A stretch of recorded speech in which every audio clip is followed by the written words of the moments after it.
Olá a todos, sejam muito bem-vindos à nossa primeira aula de Química do curso Técnico em Informática e nós vamos trabalhar no terceiro ano do ensino médio a Química Orgânica.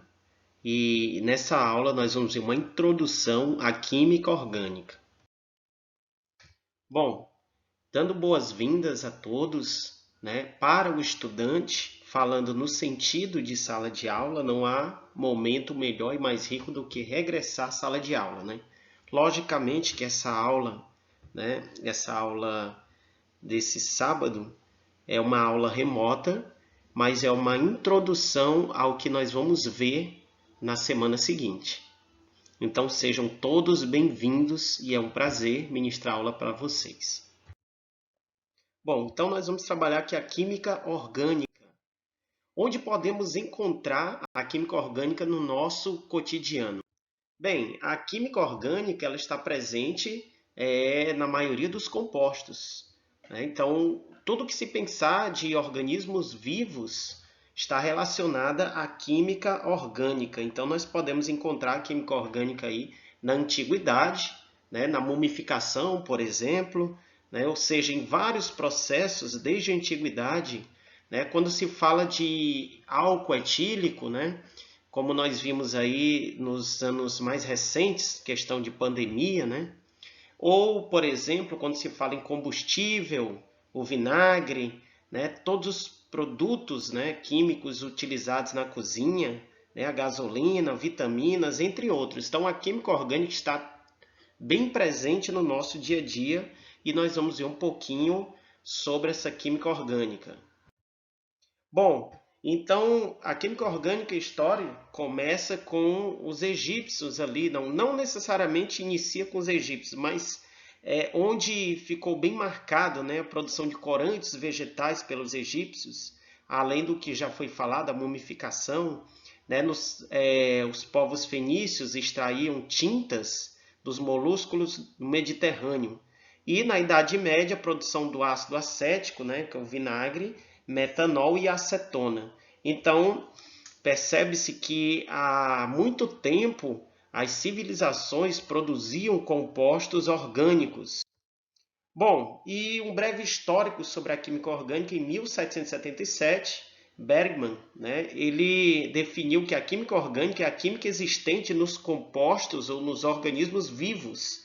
Então, a química inorgânica dá uma aversão à palavra orgânica, né? Inorgânica é a química existente no reino mineral.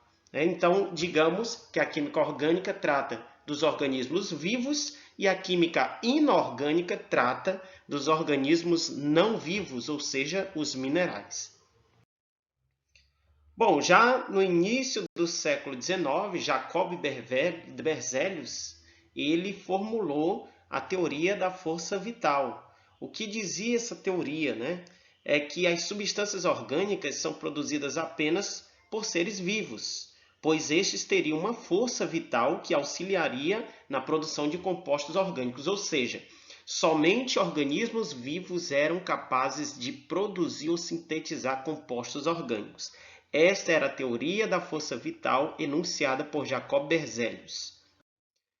Porém, de acordo com essas ideias, em 1780, Antoine Lavoisier também formulou que todos os compostos orgânicos contêm carbono, ou seja, todo composto orgânico ele tem em sua composição átomos de carbono.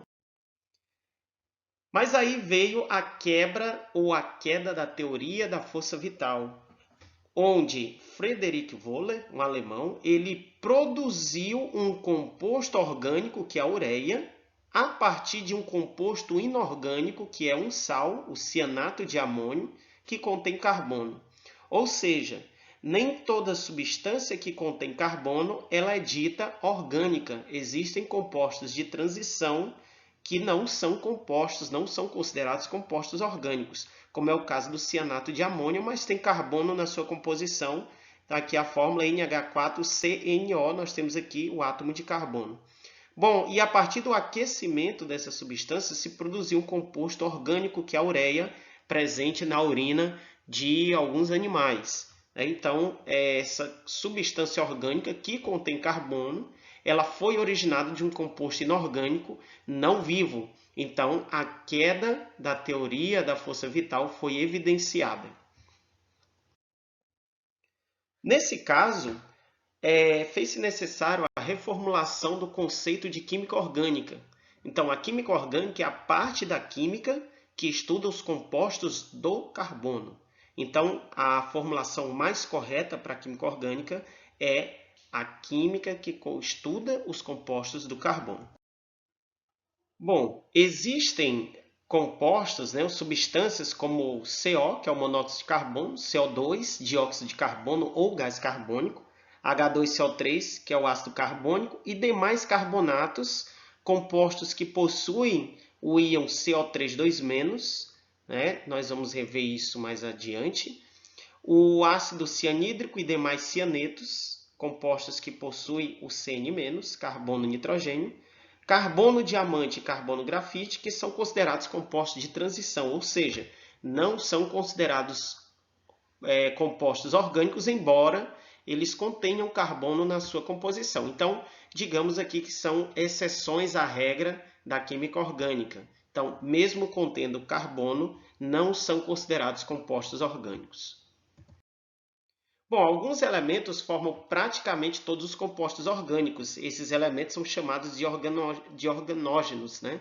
E são constituídos pelos elementos carbono, hidrogênio, oxigênio e nitrogênio, né? Ou CHON, mais conhecido assim, né? Para que você lembre quem são esses elementos. Ou seja, o carbono, para ser um composto orgânico, deve conter carbono, mas quem se liga, quais são os elementos que completam essas ligações do carbono? Teoricamente, o hidrogênio é o elemento que mais completa as ligações do carbono, mas também se vê muito oxigênio e nitrogênio nas cadeias carbônicas, ou seja, os compostos orgânicos, a maioria desses compostos orgânicos, eles são formados por esses 4 elementos, o carbono como principal e depois o hidrogênio, em seguida oxigênio e nitrogênio. Veremos muito esses elementos mais adiante. Bom, dito isso, como o carbono é o elemento mais importante que forma os compostos orgânicos, nós temos aqui os postulados de Kekulé, que é um cientista que formulou e estudou sobre o carbono, entre eles as características dos átomos de carbono ou do átomo de carbono. A primeira característica do carbono é que ele é tetravalente, ou seja, o carbono ele forma 4 ligações que são iguais entre si. Nós vamos ver daqui a pouquinho o porquê. Podem formar duplas ou 3 ligações com o mesmo átomo de carbono. Ele pode formar ligações simples, duplas ou triplas ligações. Lembrando que como o carbono é tetravalente, ele pode ter um limite máximo de 4 ligações. Ele também pode se ligar a outros átomos de outros elementos, como o hidrogênio, como nós vimos, oxigênio, o cloro, enxofre, nitrogênio, entre outros. Então, o carbono ele tem essa capacidade de se ligar com outros elementos, né? Mas principalmente com ele mesmo, com outros carbonos, com hidrogênio, com oxigênio, nitrogênio, cloro, enxofre, entre outros. Apresentam capacidade de unir-se formando cadeias. Pode-se unir um carbono a outro e formar cadeias longas, ramificadas, né? Ou seja, cruzadas, retas, como nós veremos adiante.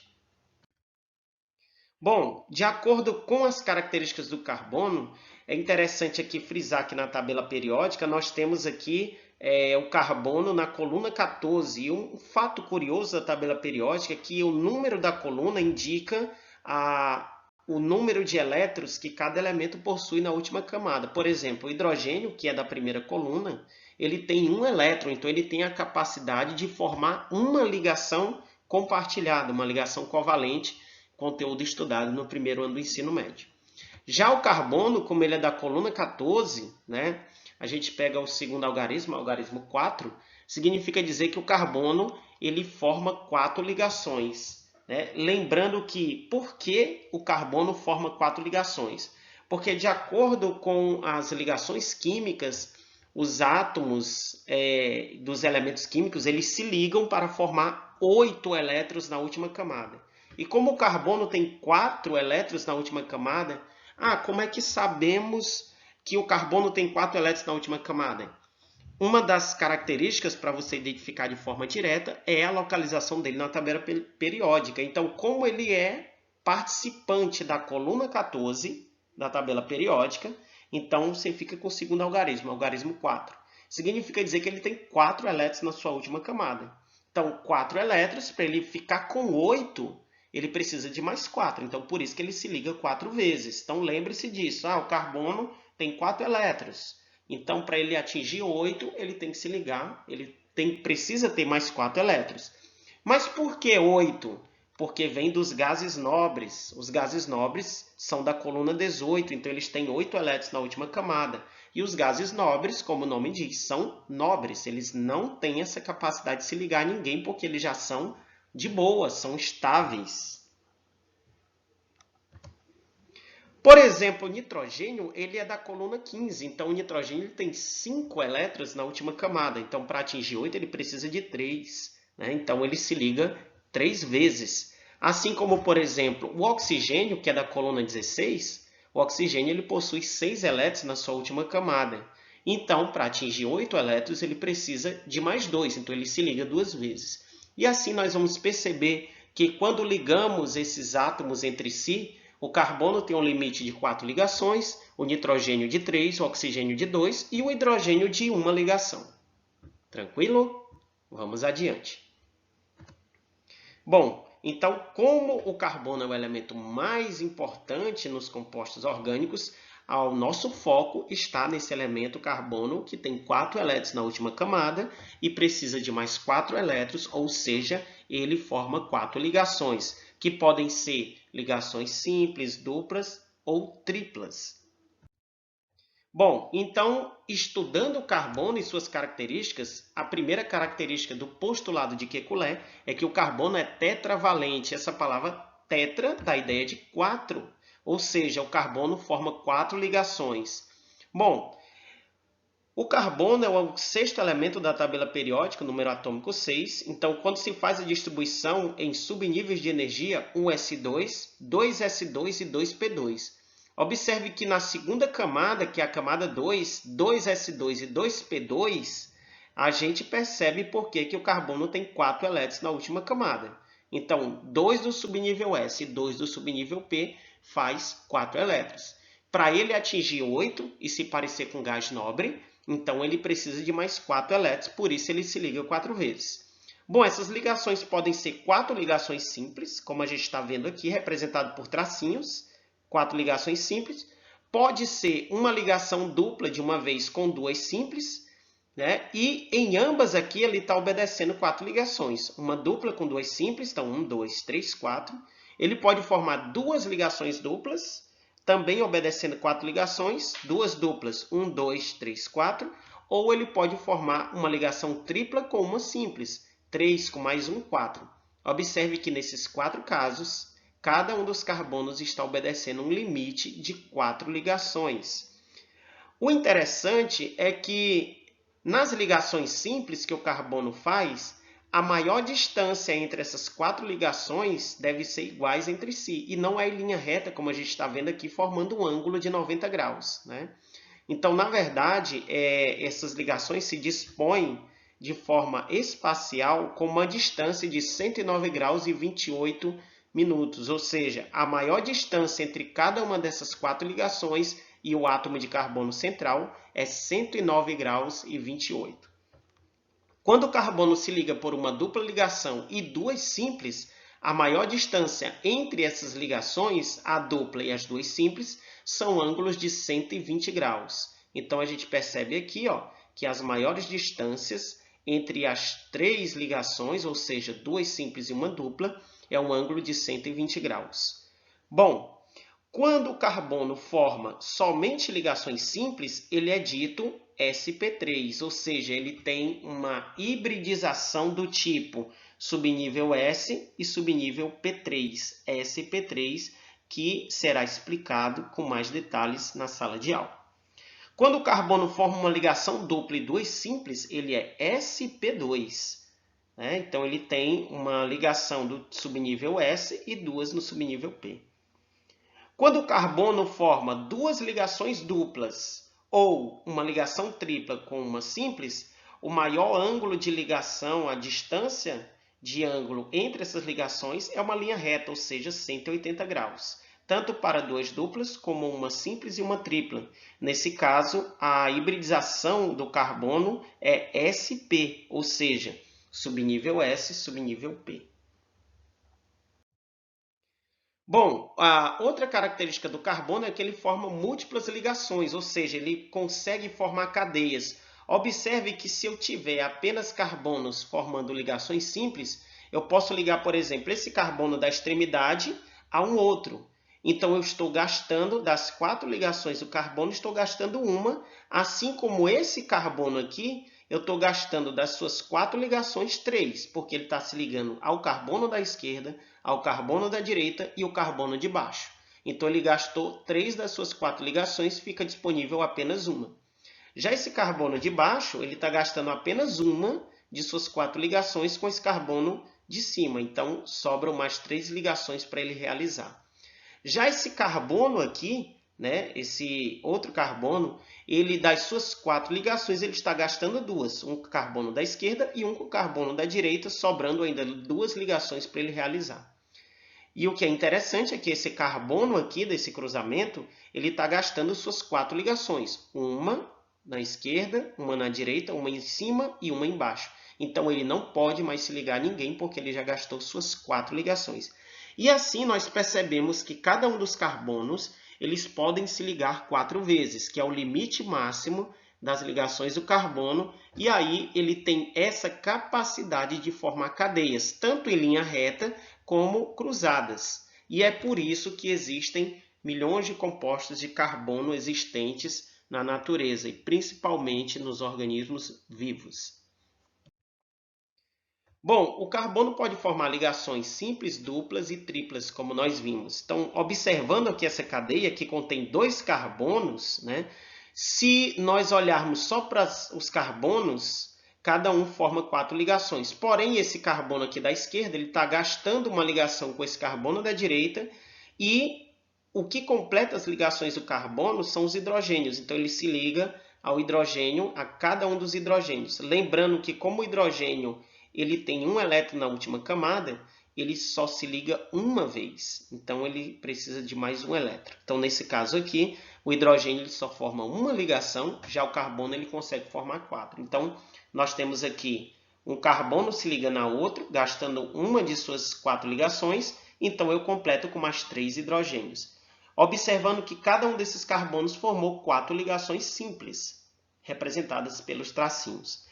Já aqui, nesse outro exemplo, eu posso ligar um carbono a outro por uma ligação dupla. Então, das 4 ligações que o carbono pode formar, eu posso ligar aqui por uma dupla a outro carbono, sobrando mais 2 ligações para cada carbono, onde se coloca o hidrogênio para completar essas ligações.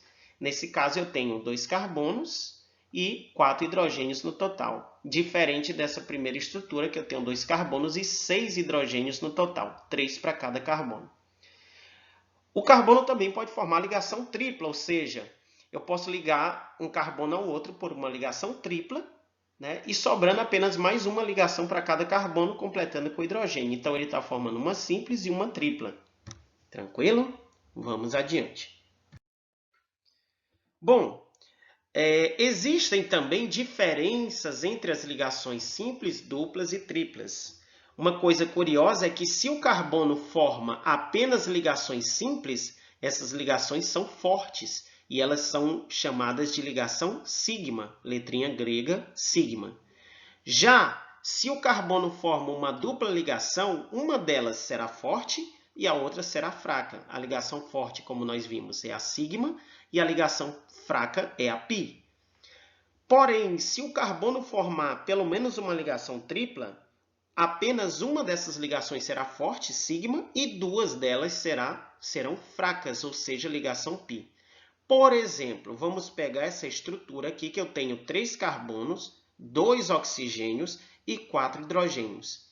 Analisando todas as ligações existentes nessa estrutura, analisando primeiro a ligação carbono-hidrogênio representado por esse traço. Como é uma ligação simples, ela é uma ligação forte, uma ligação sigma. Esse outro carbono com hidrogênio, quer dizer, esse outro hidrogênio ligado a esse carbono, também é uma ligação simples, então ela é dita ligação sigma, porque é uma ligação forte, uma ligação simples. Porém, entre esses dois carbonos existe uma dupla ligação. E na dupla ligação, como estamos vendo, uma delas é forte, sigma, e uma delas é fraca, ligação π. Já entre esse carbono e esse hidrogênio, apenas uma ligação simples, é uma ligação forte, chamada de ligação sigma. Entre esses dois carbonos aqui, existe apenas uma ligação simples, representada por esse tracinho. Então, se uma ligação é uma ligação forte, é uma ligação sigma. Já entre esse carbono e esse oxigênio, existe uma dupla ligação. E nas duplas ligações, novamente aqui, uma delas é forte, sigma, e uma delas é fraca, π. Entre esse carbono e oxigênio só existe uma ligação. Se é uma ligação simples, ela vai ser forte ou uma ligação sigma. E entre o oxigênio e o hidrogênio existe uma única ligação. Essa ligação, representada por esse tracinho, ela é forte, então ela é sigma. Um fato curioso é que observamos aqui que cada um dos hidrogênios só forma uma ligação, independente do elemento, uma ligação com carbono ou uma ligação com oxigênio, porque o hidrogênio, como ele só tem um elétron, ele só consegue compartilhar ele uma vez, então ele só forma uma ligação. Já os oxigênios, você percebe que ele forma duas ligações, ou uma dupla ou duas simples. Por quê? Porque se você lembrar lá da tabela periódica, como ele é da coluna 16, ou seja, o segundo algarismo, 6, ele tem 6 elétrons na última camada, então para atingir 8, ele precisa só de 2. Então é por isso que o oxigênio se liga duas vezes, que podem ser duas ligações simples ou uma dupla de uma só vez. E aí ele completa os 8 elétrons. Bom, essa outra estrutura fica fácil da gente perceber, né? Esse carbono está se ligando a esse hidrogênio por uma ligação simples, então uma ligação simples é forte, sigma.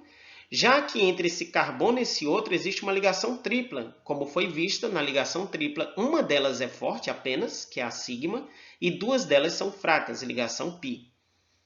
Já entre esses dois carbonos existe apenas uma ligação forte, que é sigma. Entre cada um dos hidrogênios e esse carbono central, as ligações são todas simples, então são todas sigmas. Resumindo, sempre que você encontrar somente ligações simples representadas por um tracinho, a ligação vai ser sigma ou forte. Sempre que você encontrar uma ligação dupla, né, então uma delas vai ser forte, sigma, e uma delas vai ser fraca. E sempre que você encontrar uma ligação tripla, uma vai ser forte e duas serão fracas. Então, uma sigma e duas π. Bom, em termos de cadeia, como nós vimos que o carbono ele tem essa capacidade de formar cadeias, então o carbono, né, na estrutura, ele pode ser classificado em carbono primário, que está ligado um ou a nenhum outro átomo de carbono. Aqui, para essa classificação dos carbonos na cadeia, nós só vamos olhar para os carbonos. Não esqueça, o seu foco aqui agora é somente o carbono. O carbono está ligado só a um ou a nenhum? Ele está ligado a dois outros carbonos, a 3 carbonos ou a 4? Independente se tem hidrogênio, oxigênio ou nitrogênio na estrutura. Então, vamos lá. O carbono primário ele está ligado a um ou a nenhum outro átomo de carbono. Já o carbono secundário ele está ligado a 2 outros átomos de carbono. O carbono terciário está ligado a 3 átomos de carbono e o carbono quaternário está ligado a 4 outros átomos de carbono. Ok? Então, vamos lá. Nessa estrutura, a gente percebe que tem vários carbonos. 1, 2, 3, 4, 5, 6, 7, 8, 9, 10, 11, 12. Nós temos que analisar cada um desses carbonos. Então, vamos lá. Para esse primeiro carbono. Esse carbono está ligado a quantos outros carbonos? Observe que ele está ligado a 3 hidrogênios, 3, e mais um carbono. Mas o nosso foco é só carbonos nesse momento. Então, Esse primeiro carbono aqui, da extremidade, está ligado só a esse carbono, então ele é dito primário. Então ele está em destaque aqui de vermelho para representar que ele é primário. Esse carbono aqui, esse segundo carbono, ele está ligado a 3 carbonos. A esse carbono da extremidade, a esse carbono que está mais no meio e a esse carbono que está abaixo. Então ele está ligado a 3 átomos de carbono, então ele é terciário, destacado pela cor azul. Esse carbono de baixo, ele está ligado somente ao carbono de cima. Então, esses outros 3 aqui são hidrogênios, não são carbonos, então não conta para essa classificação. Então, esse carbono aqui, ele é primário, porque ele só está ligado a um carbono, então destacado pela cor vermelha. Já esse carbono aqui, ele está ligado a um hidrogênio e mais 2 carbonos, da esquerda e da direita. Só que o hidrogênio não conta para essa classificação. Então, esse carbono está ligado a 2 carbonos. Nesse caso, ele é secundário, destacado pela cor amarela. Esse outro carbono também, ele está ligado a 2 átomos de carbono, né? O carbono da esquerda e o carbono da direita. Um fato curioso é não confundir o que o carbono está ligado com um tipo de ligação. Observe que esse carbono está formando uma ligação tripla e uma simples. Mas aqui nós estamos classificando os carbonos, então não estamos ligando para o tipo de ligação e nem para um outro átomo que não é carbono. Aqui a gente só vai olhar para os carbonos. Então, observe que esse carbono está ligado a esse da esquerda por uma ligação simples e a esse da direita por uma ligação tripla. Mas quantos carbonos ele está ligado? Só 2. Então, por isso que ele é secundário.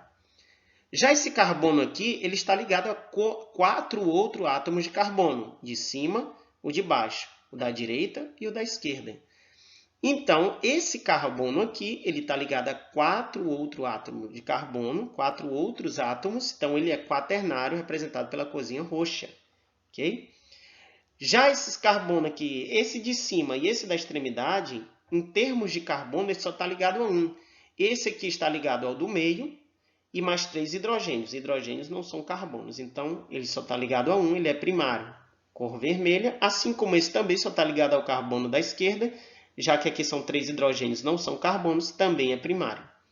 Já esse carbono aqui, dessa partezinha fechada, ele está ligado a um hidrogênio, que não é carbono, e mais 3 carbonos. O de cima, esse mais de baixo na esquerda e esse de baixo na direita. Então, ele é um carbono terciário, representado pela cor azul. E cada um desses outros aqui da parte fechada, eles estão ligados a 2 hidrogênios, que não são carbonos, mas eles estão ligados a 2 carbonos. Esse aqui, por exemplo, está ligado ao de cima e o da direita ele é secundário. E esse aqui está ligado ao da esquerda e o de cima secundário. Tranquilo? Bom, aí nós temos um exercício para fixar o que foi visto, né, na aula. Seguinte, a equação a seguir representa a síntese da ureia, ou seja, a ureia, que é um composto orgânico presente na urina de alguns animais, ela foi produzida ou sintetizada a partir do cianato de amônio, que é um organismo não vivo, ele é um mineral, ou seja, é um organismo. Um composto orgânico foi produzido a partir de um inorgânico, um composto vivo de um não vivo. Na história da química orgânica, essa reação representa um marco importante, pois por que essa reação é um marco importante? Confirmou a teoria da força vital? A força vital dizia que somente compostos orgânicos, somente organismos vivos eram capazes de produzir compostos orgânicos. Bom, aí a gente vê que não, né? Porque esse composto orgânico, a ureia, foi sintetizado a partir de um inorgânico ou não vivo. B. Mostrou que as substâncias inorgânicas podem ser sintetizadas in vitro, ou seja, pesquisas fora de organismos vivos, né, in vitro. Nem sempre, né? As substâncias inorgânicas, elas podem ser sintetizadas de outras maneiras, né? Como, por exemplo, na natureza. As rochas, os minerais, eles são formados ao longo dos anos. Foi utilizada por Lavoisier para confirmar a teoria da relatividade. A teoria da relatividade não é de Lavoisier e essa experiência não foi utilizada por Antoine Lavoisier. Letra D. Foi realizada por Bergman, que revogou a teoria da força vital. Falso. esse experimento, né, ele não foi sintetizado por Bergman. E na letra E foi a partir dela que Frederick Wöhler, mostrou que a síntese dos compostos orgânicos não depende da vida. De forma correta, nós temos como alternativa a letra E, já que um composto orgânico presente em organismos vivos foi sintetizado a partir de um não vivo, de um composto inorgânico. Então, a alternativa correta é a letra E. Nesse segundo exercício, vamos praticar aí o número de carbonos primários, secundários, terciários e quaternários. Observe que as quantidades totais de átomos de carbono primário, secundário, terciário são respectivamente. Observando aqui, ó, esse primeiro carbono ele está ligado apenas em termos de carbono, que são 3 hidrogênios e um carbono, mas os hidrogênios não são carbonos, então ele é dito primário. Então, nós temos aí um carbono primário. Esse carbono aqui, né, esse outro carbono, deixa eu mudar a cor, ele está aqui ligado a 3 carbonos, o carbono da esquerda, o carbono da direita e o carbono de cima. Então, ele é terciário. Ah, tem um hidrogênio aqui para baixo, mas não é carbono, então não conta. Então, ele está ligado a 1, 2, 3. Então, ele é terciário. Já esse carbono aqui, ele também está ligado a 3 outros carbonos, né? Ele está ligado ao da esquerda, o da direita e o de baixo, sendo que o de cima é hidrogênio, não é carbono, então ele também é terciário. Esse outro carbono aqui, ele já está ligado aí, por exemplo, a 2, né, carbonos, né? Quando a gente observa só os carbonos, ó, em cima e embaixo são apenas hidrogênios, não são carbonos, então ele está ligado ao da esquerda e da direita. Então, nesse caso, ele é secundário. Já esse carbono aqui, ele está ligado a 3 átomos de carbono, né? Ele está ligado ao da esquerda, o da direita e o de baixo. Então, ele é um carbono terciário. Já esses carbonos da extremidade, eles são fáceis de você identificar. Ó, esse carbono, ele está ligado a 3 hidrogênios, porém, carbono mesmo só é um, que é esse aqui. Esse outro carbono, ele está ligado a 3 hidrogênios, mas em termos de carbono, ele está ligado a esse de cima. Esse aqui também, ele está ligado somente ao carbono de cima, porque os outros são hidrogênios, e esse da extremidade ele está ligado somente a um carbono e mais 3 hidrogênios. Em termos de carbono, só um, então ele é primário. Então, todos de cor vermelha são primários. Nós temos 1, 2, 3, 4, 5. 5 primários. Então, por eliminação, só estaríamos entre a letra A e a letra E. Secundário só tem um. E terciário nós temos, de cor azul, 3. Né? Então, a alternativa correta é a letra E. 5 primários, 1 secundário e 3 terciários. Tranquilo?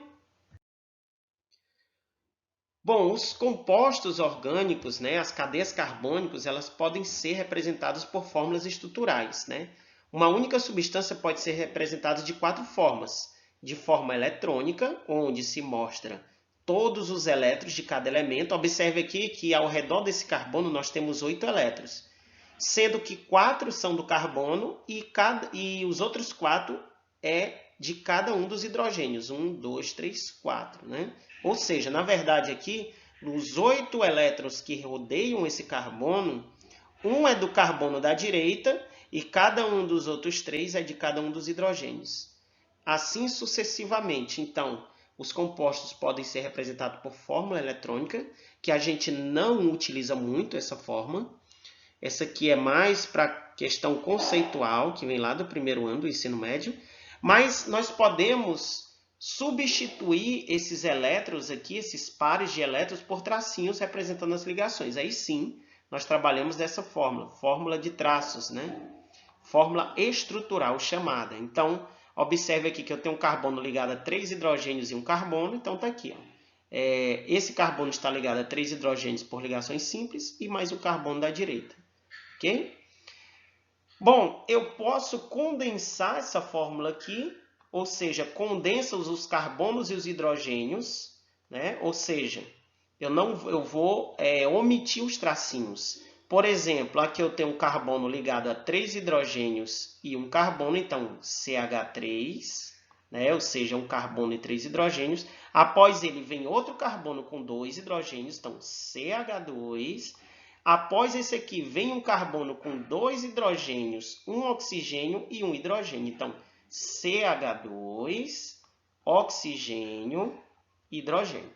Então essa é a fórmula condensada, que é uma das mais trabalhadas nos exercícios, e também podemos substituir os carbonos e hidrogênios por tracinhos, sendo que cada uma das extremidades ou vértices representam carbonos. Então, observe, por exemplo, que eu tenho aqui 1, 2, 3 carbonos. Então, extremidade representa um carbono, esse outro carbono é representado pelo vértice, e esse outro carbono, o outro vértice. E na extremidade eu tenho o oxigênio, que deve ser mostrado com o hidrogênio.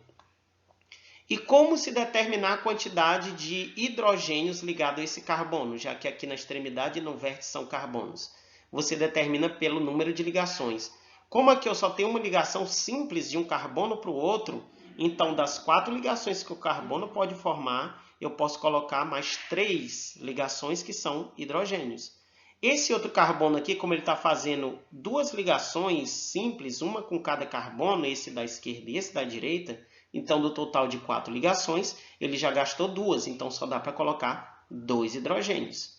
Já esse outro carbono, ele também está gastando 2 de suas 4 ligações. Uma ligação simples com esse carbono e uma ligação com oxigênio. Então, das 4 ligações, ele já gastou 2, só dá para colocar 2 hidrogênios.